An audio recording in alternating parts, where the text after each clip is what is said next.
Welcome to the Politics of Everything. I'm Amber Daines, your host and podcast producer. This is a half hour of power, a podcast dropping every week where I unpack the politics of everything, from money to motherhood, nutrition to narcissism, startups to secularism, the environment, quality, and much, much more. Our guests are seasoned in the field or topic of their choice, even if you've not heard of them yet. This is a non-partisan show. So while I love exploring varied views and get a buzz from a healthy debate of ideas, this is not a purely blue, white, green program. Please subscribe, tune in and enjoy the politics of everything.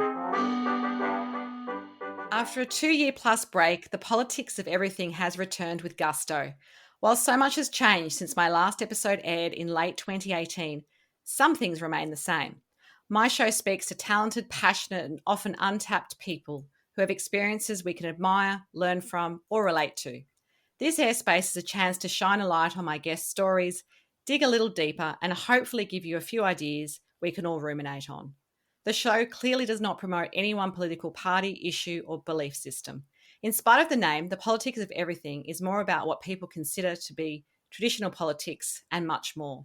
It's definitely a firm nod, acknowledging that every aspect of modern life has a degree of politics weaved into it, but there is a lot more to life than politics. To kickstart the next series, I'm delighted to be bantering with Kylie Green, a marketer, entrepreneur, supporter of women in business, networking champion, charity worker, and a mother of one. She has 30 years plus in her career portfolio, ranging from entrepreneurial, marketing, and senior management roles.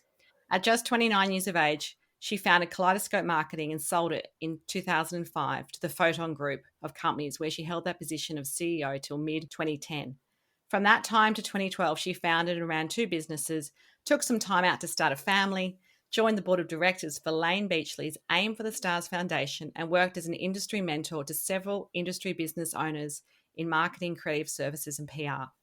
As the pandemic that won't be named gripped the planet last year, the ever-fearless Kylie has recently launched her 4th business, the Layne Agency, specialising in talent management and brand partnerships.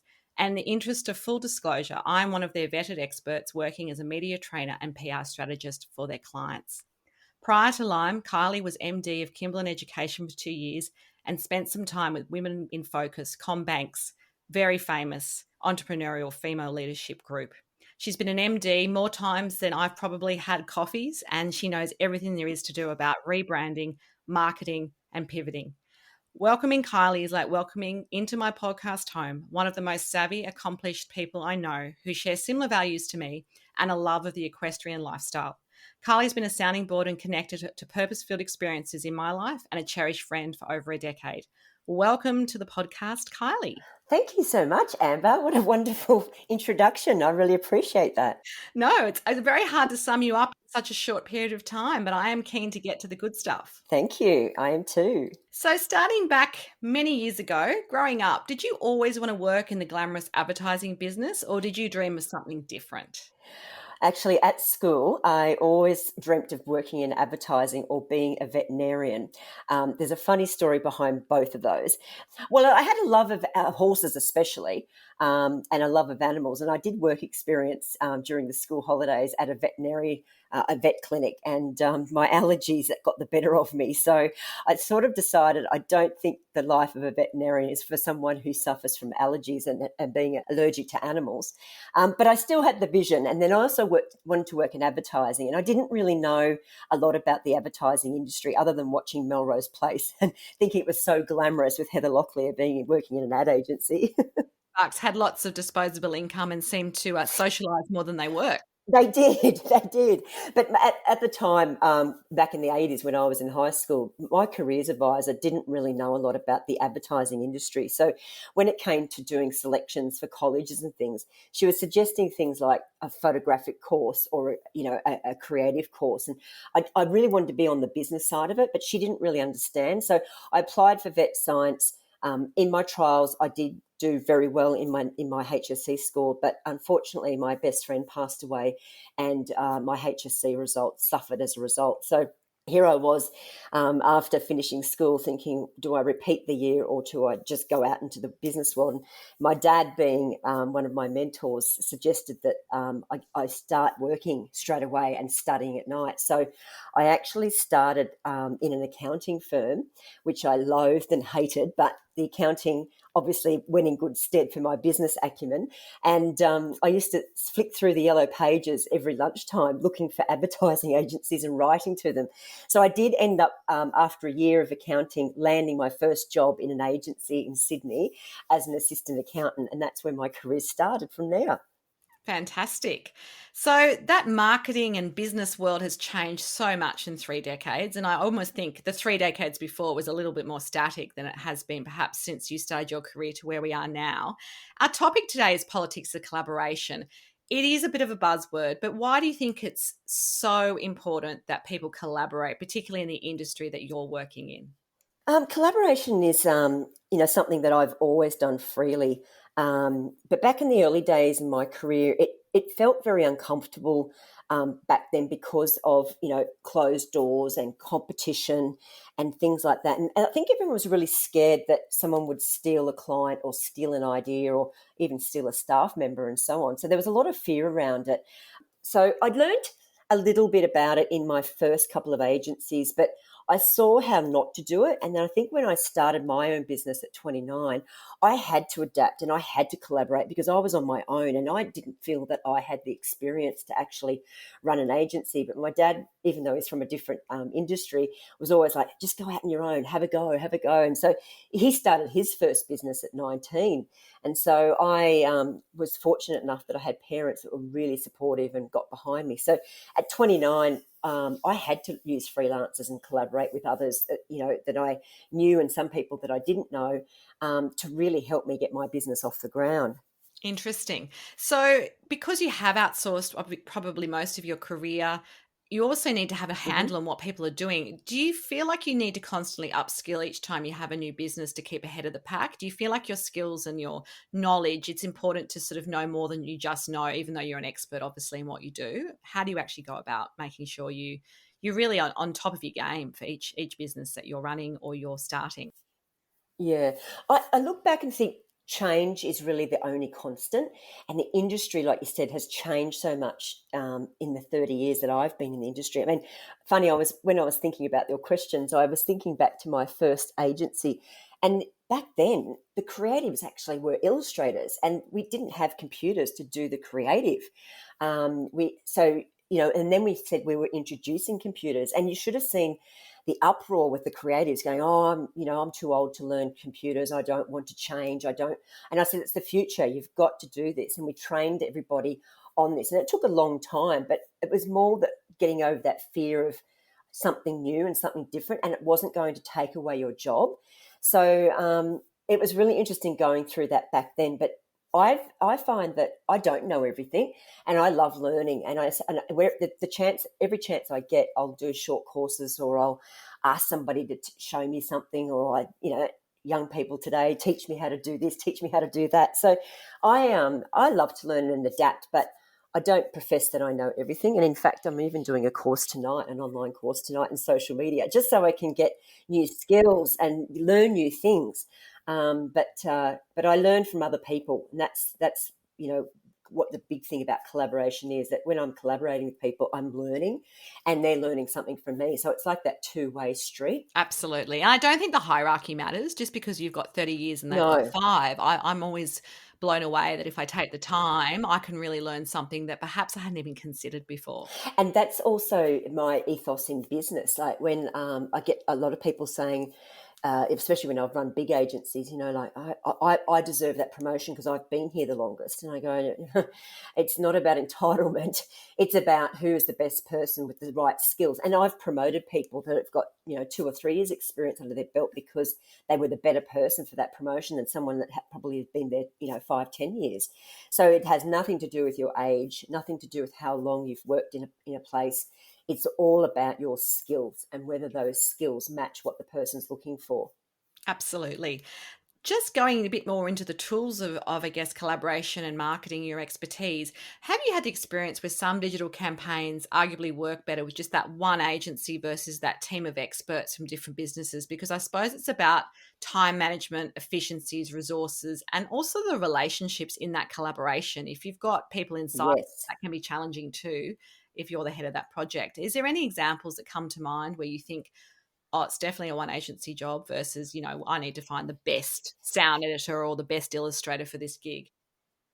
Yeah, look, quite often you'll find agencies often do outsource for various skills when working on any client campaign versus having it all in house. But obviously, full time staff are the biggest overhead of any agency. So it depends on the size of your agency. But clients these days, they don't expect their agencies to have everything under the one roof, like big flashy offices and a horde of people working for them. They want great client service, clever strategy, and game-changing creative ideas.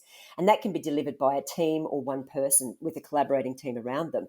I think the only thing to be mindful of is when you have it all under one roof, that you really have to control, or you have more control and you have more visibility. Whereas when you're outsourcing, your experts can come from multiple sort of specialized areas, and most of those people are running their own businesses as well.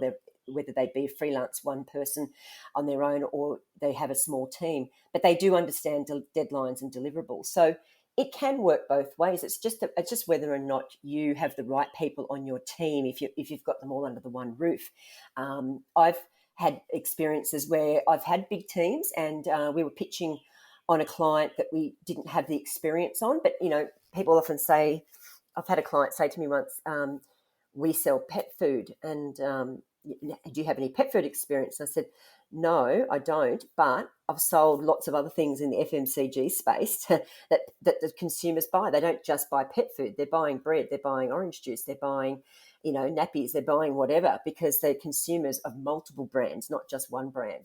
And and I would say I have a dog as well, so I do understand. I'm a pet food buyer myself, so you don't. Did you get over those allergies, Yeah, Kylie? it's a non-allergenic dog. Oh, good. Yes, we have those. Yeah, but yeah. So I think that you don't have to know it all, and you don't have to have the experience. But going back to agency, sometimes I've hired experts in an area and brought them in to do the pitch and the campaign with a team for that very reason, to have that extra bolster of the experience that we didn't actually have.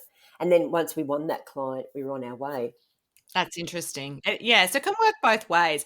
I guess looking at some of the downsides perhaps of collaboration, I mean, it would be great if it was all perfect and blue Yes. sky sailing. Has there been times where it's been a clear disadvantage for you either in business or in your career? Absolutely. Any examples that come to mind? Absolutely. I'm always a believer that, sometimes you need to fail to succeed. And you learn from your failures, right? And no one out there can say that it's worked perfectly every time, and especially me. The disadvantages, I think that, not all people are open collaborators. That's the first thing. And you've got to understand, you need all different types of people to be on a team, and it's not just the extroverts that you want in the collaboration sort of side of things. You've got to understand how to work with all types of people. Trust is paramount, and confidentiality as well. And I'll give you two examples of great collaboration and one where it went terribly wrong. A good example of great collaboration was when I was running MKTG. We were asked to be on the pitch, which is on the Gruen transfer, or Gruen as it's known now. And how that works is two agencies go onto the pitch and they've got a mock brief, so to speak, and you've got to create a TV commercial to go up against each other, and then the panel choose the winner. So we had to submit 3 ideas. And so I let everybody on the team, because it was a bit of fun and something a bit different to working on client work day in, day out. But we had to obviously balance it in the agency as well, because we couldn't just drop all our client work to do this fun stuff. No, of course. So I guess it's a fast turnaround and you don't want to spend a lot of that's budget. You've right. got to Yeah, just make this happen. you've got to make it happen for pretty much a zero budget. They do give you a little bit of budget, but it's not a big budget at all. So we brought the whole team together, and one of our junior creatives, he'd only been on board with us for about 3 months, And he came up with a really great concept, one of the three that we submitted to the show. And then the show decided which one they wanted us to create. And it was actually the idea of our little junior burger who'd only been on board for 3 months. And anyway, he was so excited. So we made the TV commercial, and I took my Sydney-based team to be in the audience. And what they do after the show is they do a recording of how you came about with the idea and all of that. And I brought him on camera with me, and he was so nervous. But they were asking us questions, and he was just saying, this is a career highlight, and I'll never forget it. And he couldn't believe that we allowed him to be part of the collaboration, and then the fact that we backed him with his idea. So that's a great example of That's a great how example. great collaboration works. And one that's not so good is, I won't mention agencies or clients, Of but course. I was working in a big group where all the agencies are owned by the same entity. But obviously, we're all running different businesses, and we were collaborating with an agency that was a bigger agency than us. So it was an ad agency, and we were a below the line activation agency. And it was on an activation for a very, very big client of theirs. And so the ad agency was doing the creative, but we were doing all the back end, all the activation. And the activation was involving a major installation in a Sydney location. And the creative that the agency kept submitting to us to get approval by the owner of the media channel or installation where we were doing it, it just wasn't getting approved. It was just going round and around in circles. And anyway, the ad agency just said, oh, well, the client's going to pull the campaign. And I said, well, we can't, because, we're only 5 weeks out and we'll lose the deposit. And they said, okay, well, it's not going to get through. So we had to cancel. So I invoiced my sister company for the fee for the cancellation, and they refused to pay it. And so here we are in a situation where collaboration has gone horribly wrong, and you're trying to bring in. Yes. Someone stuck with the bill too. The worst. Yes, yes. And so we were trying to bring in the lawyer for the group as a mediator, and that wasn't working. And then they said, there's no way the client's going to pay this. We'll lose the client if we charge them. And so it basically got thrown back at me, and it had to sit on my books. And that caused a very difficult, challenging situation in the agency. And a lot of my team weren't happy about it. But, I'm the leader, so I'm the one that had to, fight for the team. And so it's an example of where it went wrong. And then I look back on that and think, well, why did it go wrong, and how could we have prevented it? And I think there needed to be a lot better collaboration. The agency, being very protective of their client, didn't allow us to come to the round Right. table, to the meetings with the Filtered, client. So yes, it was all information, done not from the within, horse's mouth. filtered, exactly. So that's right, yeah. Interesting. So that sort of leads to my next question, which is, collaborating means working together, clearly, but is there any proof that this makes sense in business when it seems competition is more of a driver in big successful businesses and small thriving businesses too? Like, competition and collaboration almost seem at odds. How do you reconcile the two and have success? Yeah, I think the other thing is too, you've got to keep in mind, are you the small fish in the big pond, and is the person you're collaborating with the big behemoth?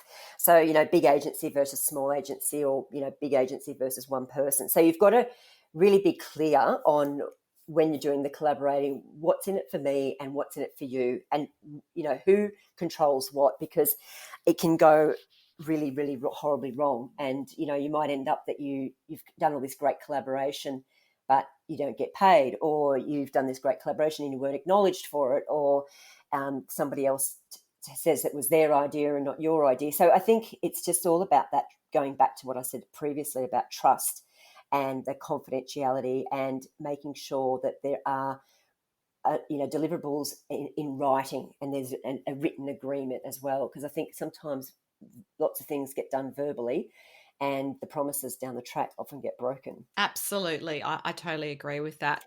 But Yeah. but I don't want anyone to think, oh God, I'm never going to collaborate with somebody outside of my business, because it 9 times out of 10 is fantastic. It's such a wonderful thing.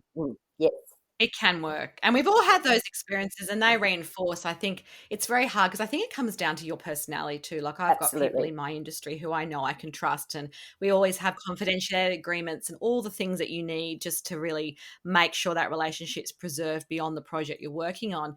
But at the same time, I've been shocked Yes. a few times, even recently, all these years in business, just the amount of people that sort of copycat or and don't actually acknowledge that you've helped them or any of those things, and you think, wow, that's fascinating, and I probably won't want to do business or recommend them again. That's it. That it's happened to me plenty of times as well, and I think that's what you learn. You learn who you can trust. You learn who you collaborate really well with. Like some of the experts that I use here at Lyme. I mean, I've been working with some of them for 20, 30 years, and we've never worked in the same business, but we've collaborated many, many times because there is that absolute trust and support there. And so I think it is about you going out there and learning who you can work with and who you don't actually work that well with. But when it works, it's brilliant, and I will continue to keep on doing it, but I'm still continuing to learn along the way. Absolutely. Changing tack a bit, and this is a bit of fun. I've just added this into my series, is my Mhm. seventh question, which is if you could have just one song, one book, or one screen show, that could be a film or a Netflix series or anything you like, that Mm. always makes your heart skip a beat, what would you choose? And it should be just quite a gut feel thing. And explain in just a sentence or two why, what it means to you. The first thing I always think of is a book, and it was a book that I've read many, many times over, and I'll never forget it. It's called "Who Moved My Cheese," and it's really been my go-to book for life. It's an analogy that you can't stay in one spot or keep doing the same thing over and over and expecting a different outcome. And it's a really easy book to read. You can read it in an hour, and it's about two little mice that are find the cheese, and the cheese runs out, and one of the mice goes, "Oh, we'll just stay here and wait for the cheese to come again." And the other one goes, "Oh, I don't think it's coming." So the other one goes off looking for more cheese and finds an even bigger, amount of cheese, and sits there and gorges himself on it. And the other one's still waiting in the old spot, waiting for the cheese to come. So it's all about life, really.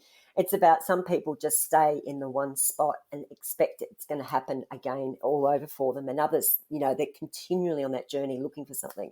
And that book is the analogy of my life. That's fascinating, and it definitely reflects a lot of your own decision making, and I guess your Mm. agility to keep moving and growing and evolving and never staying in one place for too long. Yeah, absolutely. So, who've been the most special mentors in your life? And it could be one or two people. What have they taught you about success and life more generally? I've got three mentors that have really guided me and helped me throughout my life. My first is my dad, of course, and even though he's passed away now, I can always hear his voice in my ear, just with that that encouragement or that advice. And I miss him terribly, but I just am so grateful that I had him in my life to be a great mentor, not just in business but in life as well. And then my first boss in advertising is Terence Liam Priest, TP. I often call him that, and he's still today a mentor and a friend. He's retired now, but I just learnt so much from him about running an agency, but also just he taught me a lot about business relationships and how they can extend into friendship. But he also had a file of facts. I just remember him always writing in his file of facts. Oh, that dates him. A file of facts. I remember those. You know what? I still have one today, even with all tech around me. I love having a file of facts in front of me and having that week to view. And every time I look at it, it just reminds me of him. So that was how he rubbed off onto me. And then Liz Courtney. So Liz was another female, in the business, in below the line marketing, running an agency. And we never worked under the same roof, but we met when we were working on a committee for the industry body, and we've just and we were collaborating on the industry body, obviously, to get things done, like for the awards nights or all the events we were putting on and so forth. The glamorous stuff. Yeah, well, I have to say something about glamorous in a second, but her and I still collaborate today. So she's now off doing other things. She does documentaries and she's a filmmaker, but we come together and collaborate all the time, and we're great friends. So those are my three mentors, and I'm a big giver back. I mean, I've mentored a lot of people in my career, and I still mentor people today. So I just love helping people and giving it back. And you've been one of mine, Kylie. So there you go, a bit of mutual love. Thank you, Amber. It's hard work. Absolutely. But thank you. But just back to glamorous. Everyone, I remember growing up, I thought the industry was glamorous. But once you work in the industry, it's a lot of, blood, sweat, and tears. It's hard. It's long hours. You're always on, especially when you're running your own business. The phone rings all day, every day, and all night. I remember years ago. I mean, not so much now, but years ago, I had to go in the middle of the night to go to printing presses and check, that the presses were running properly, the colours were all balanced and whatever, and meeting a client deadline, working through the night for that. And the travel, everyone says, oh, the travel must be glamorous. But I think when I left MKTG, I recorded that I had traveled. I was away from my family for 172 of the 365 days. So it's a lot when you're traveling, and it's not always glamorous. It's sitting in airports and cancelled flights and all of that and even though you travel business class. I mean, I used to travel business class, jump off the flight, and I don't sleep on planes that well, and go straight to work. So you're in different time zones and all of that, and it's not glamorous. But look, we have fun, and there is a lot that is addictive, and we love it. And we love the industry for that. But the biggest thing I get out of the industry is just the creativeness and the people I get to work with and the brands I get to work with, and just creating campaigns, and ideas and things like that. I love it. I'm addicted to it. So, the final takeaway, what is your best tip for anyone embracing the politics of collaboration? I just think be open to it and be supportive of it, and discover the power of it with the incredible outcomes. It can bring out the best in people, the best ideas, and the best solutions. And remember, it's just got to benefit everyone that's involved, especially you as a person as well. Absolutely. Well, it's been fantastic to chat to you as my first show back after two and a Thank bit you. years. And Thank you. we will have this with show notes online and all Kylie's socials so you can keep in touch as well. Thanks for listening, everyone.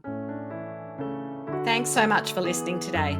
If you've enjoyed the politics of everything, I thrive on your feedback. So please add a short review and share the podcast with your network through Apple, Spotify, and all the usual suspects. I'm always on the hunt for new and diverse guests, so if you or someone you know has a fresh idea you're busting to get out there, please email me at amber@amberdanes.com and my crew will get back to you very soon.